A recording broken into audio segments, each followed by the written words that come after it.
right off your face. The flow is so strong, creates all of this water that makes the river. We've got about a 5-mile-an-hour current here on the river. That's an anhinga that you see on the branch right here on the left, this black bird. Take a look at its sharp beak. That bird will swim underneath the water and stab fish with its dagger-like beak, and then very often after they're swimming, they will sit out on the rocks or the piling sea along the bank.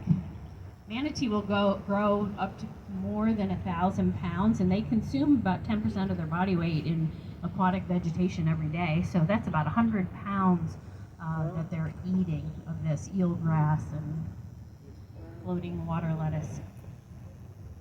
So if you see a manatee, point it out to me because you may see it before I do. I know there were some up in the spring this morning. One was right near the Mermaid Theater as they were getting ready to practice this morning. So you probably will see one up around Buccaneer Bay or the Mermaid Theater. We're getting ready to kayak here. The kayak center shoves you off from that location, and you paddle down about 4 miles downriver. It takes a couple hours, and they will then pick you up and shuttle you in your kayak back to this landing here, so you don't have to paddle back against the strong current. That's also in the park on the other side of the parking lot, but it is a separate vendor and a separate reservation. People underestimate the current, though. The current's very strong here. If you've never paddled in the Weeki Wachee before, we see a lot of people end up in the bushes. Over on the right-hand side coming up is a little park called Parker's Landing. It's part of the Springs Coast Environmental Center, which is an education center that allows the kids from Hernando County to come explore the wonders of the river and the woods here. They learn all about their environment. They painted that sign over there that has the wingspans of several birds. Take a look at the eagle. These are all to scale. And the bald eagle has a wingspan of about 8 feet wide. And that's for the female. She's 25% larger than the male. A gray cone, that's a hornet's nest. And a little blue heron just flew off in front of us.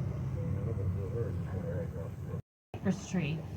And you'll notice it doesn't have any foliage on it because it loses its foliage in the winter, unlike most cypress. And that's why they call it a bald cypress. That one's about 100 years old. They're very slow growing. They only grow about 1 inch a year, and they used to harvest it because of its rot-resistant properties until they realized how slow growing it was, and now it is protected. There's another one just past it coming up that's much larger. That one's about 400 years old. And if you look around the base of it, you'll see the roots sticking up all around it. Those are the Cypress Knees. The Cypress Knees provide oxygen to the root system and also stability to the tree because it's growing in such marshy soil. So you can see all along the base of that tree, all those Cypress Knees growing up. Kneecaps. No, they're not new trees. They're just part of the root system. Now, if you take a look in this stand of tall pine trees ahead on the right-hand side, keep an eye out. On our last cruise, we saw 2 great blue heron. The great blue heron have a nest up there, and towards the back of that grouping of trees, the bald eagles have a nest. The eagles, this pair has been returning to Weeki Wachee for almost 10 years. They married for life.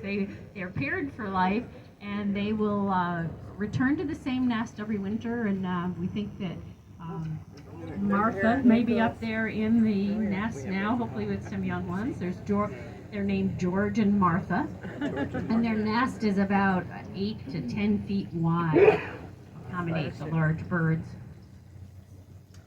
So keep an eye out. They may be swimming, or they may be flying around looking for fish, or they may be sitting in one of the trees up there. Yep, they're now on the left-hand side. I see the great blue heron's nest. That's in the first tree to the left. And I see a great blue heron. It's back a little bit farther on the left-hand side. Maybe when we spin around here by the island, you might be able to see it. The eagle's nest is further back in that stand.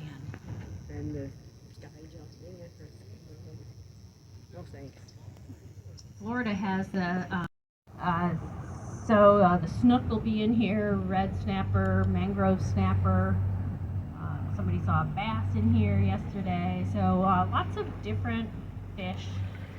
They're enjoying the river. Some of them go from saltwater to fresh water.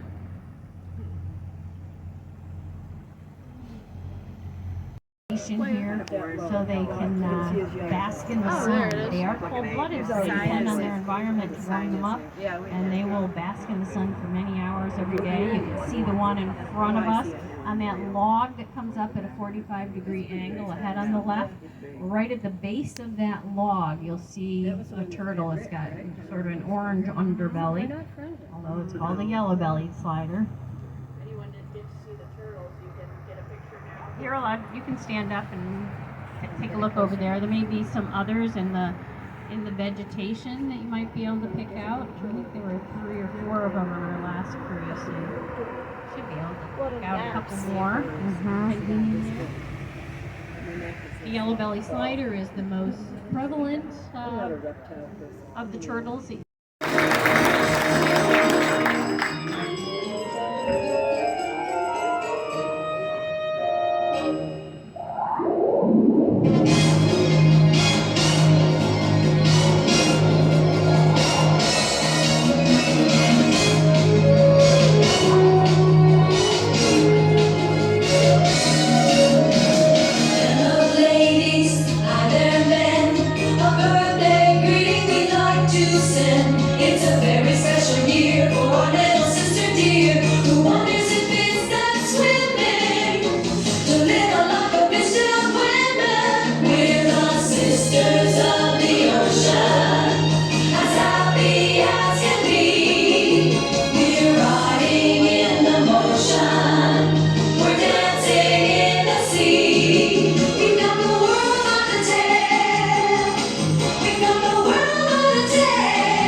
so helpless. Immediately, the Little Mermaid wanted to help him.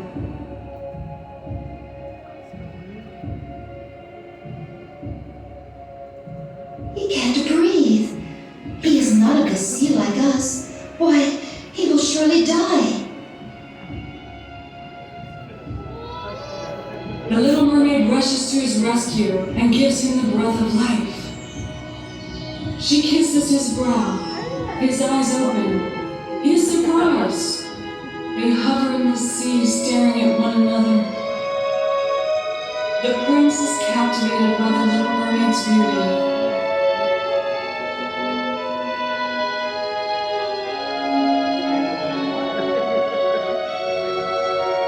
She starts to dart away, and he grabs her hand.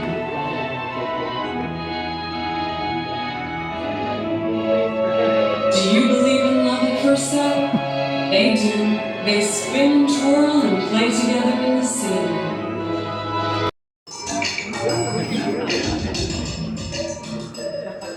Oh, there you are, Chester. I'm so very glad to see you. Now, what could make such a beautiful little mermaid so unhappy on her birthday? Why, I don't have any legs. I will never be able to be with my prince.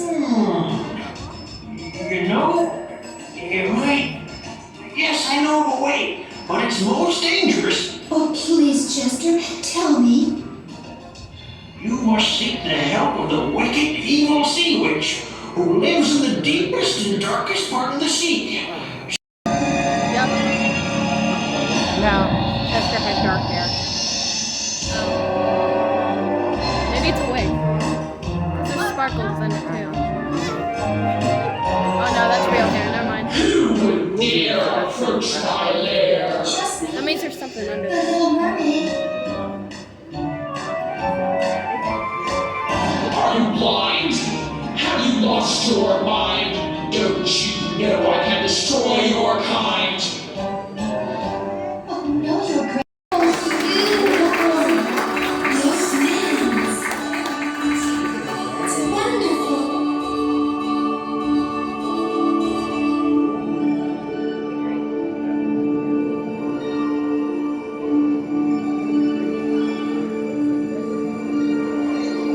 I'm supposed to see what happens offshore.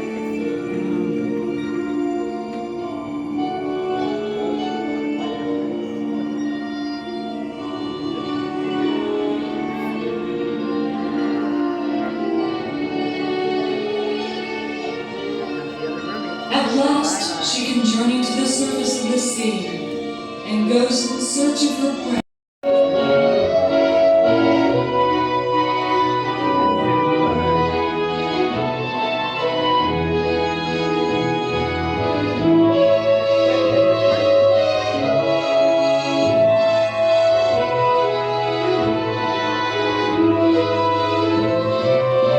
I'm so happy to finally be with you. Will you marry me and live in my kingdom forever?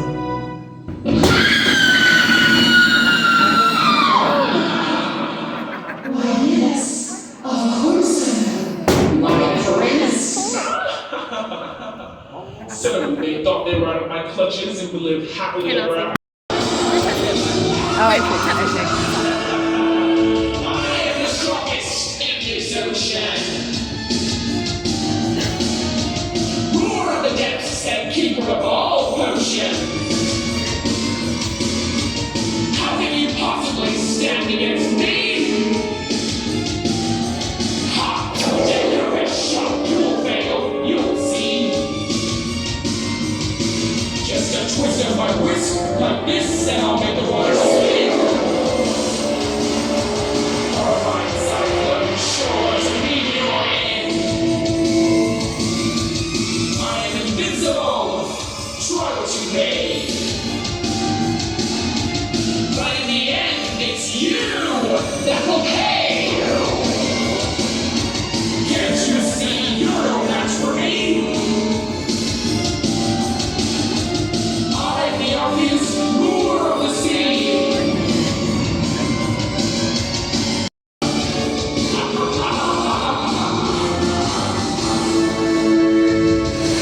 You can't win. Ha! You think love conquers all? Love does conquer all, on land and in the sea, and we are the loving proof. The battle ensued. The sea witch is powerful, but the prince's love for the little mermaid stronger. They fight, twisting and twirling.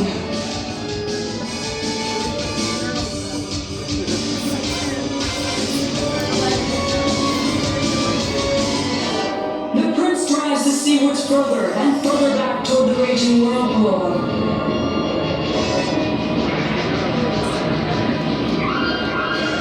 The sea witch is swallowed by the whirlpool and perishes into the cavern of the sea.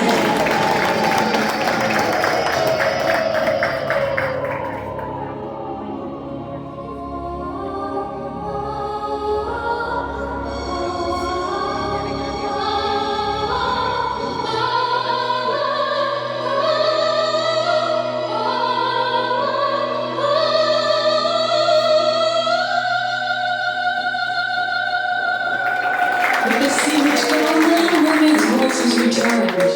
The prince had won, thus saving the underwater kingdom for all to live happily ever after. Now is the time to rejoice and celebrate. Creatures in the land and sea, come join in the frolic of song and dance.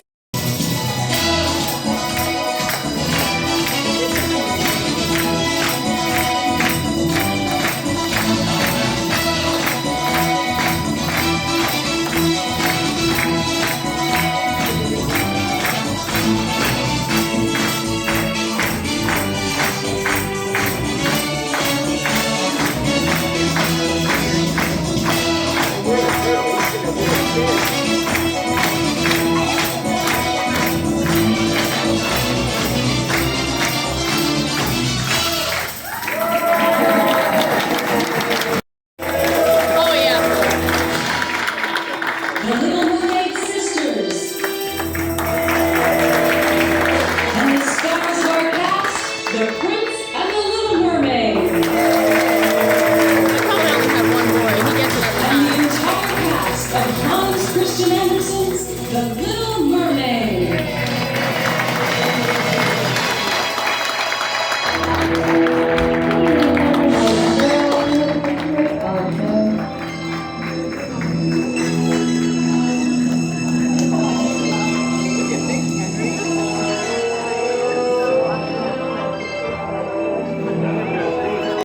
Her time buried underground. If we look at her, word knows a few adaptations.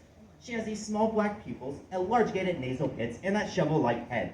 She'll be utilizing all those things to hunt down her favorite meal, the pocket gopher. The pocket gopher is this little rodent that likes to dig burrows out in people's yards. And this snake has adapted to head down there and eat them. Even if a burrow isn't available, they'll dig their own. They use that shovel-like head to move any sand and debris out of their way, then the modified scales on their back, known as keeled scales, to edge the top of that burrow so it won't collapse on them. Pretty smart, right? Then if we head into the more our spring is feeding on apple snails.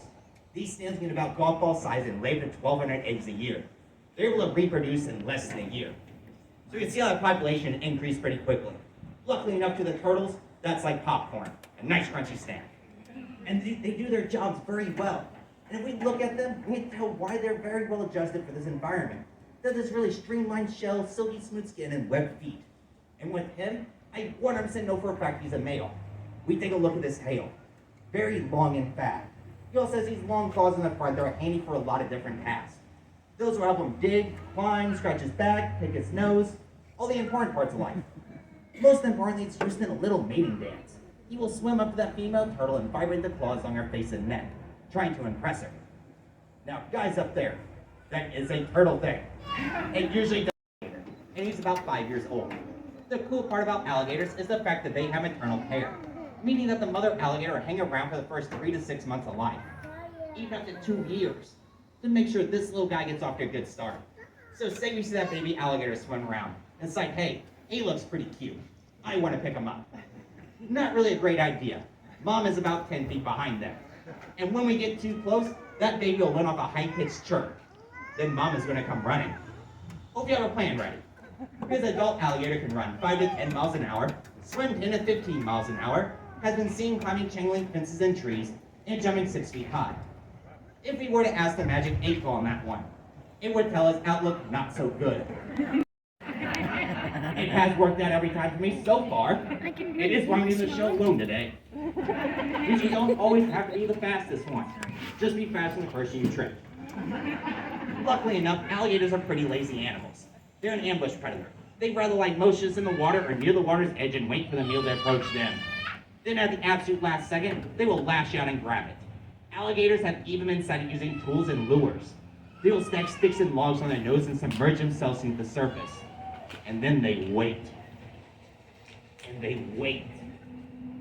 And the alligator keeps waiting. Eventually a bird will come along, see that branch as a nice resting point, and the branch becomes its permanent resting point. Not really a half bad life to think about from the alligator's point of view. You lay in the sunlight all day long, food lands on your face. Sounds like a nice life to me. Then once you reach this size, your only threat is a bigger alligator or a person. And here in Florida, they tend to reach 12 to 14 feet long. Sounds impressive, right? Well, Louisiana has us beat. Their record is 19.9. I'm sorry to say it. You ready, bud? It looks ready. Here we go. 1, 2, 3. He's in a really big hurry today. 4, 5. And that is all. As we can tell, they're pretty lazy. There's no predator chasing him, no food motivation, so why would he want to run anywhere? He's just going to hang out here in the heat. That's why we're going to appreciate these amazing animals from a safe. When rowing in a kayak or whatever, all of them just came up to us. Was that an alligator over there? The long-tailed thing. Where? Over there. There's like a long-tailed thing, like. Oh. No, I think that's a branch. Oh. There's a manatee. How big they are. Though it does look like it. Like a submarine. What is those holes on his back? Or is that dirt? There's a little guy.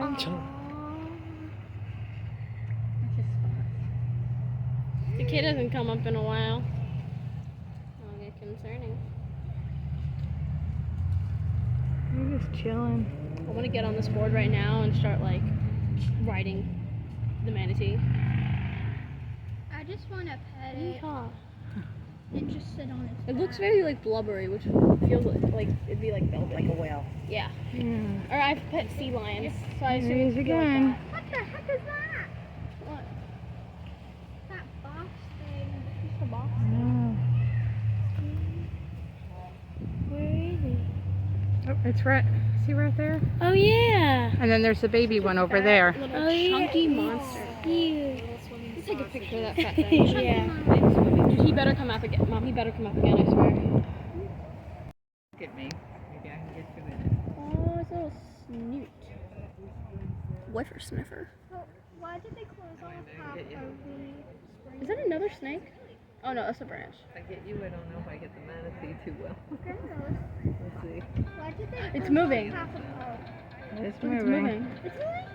Yeah, look, do you not see it turning around? Yeah.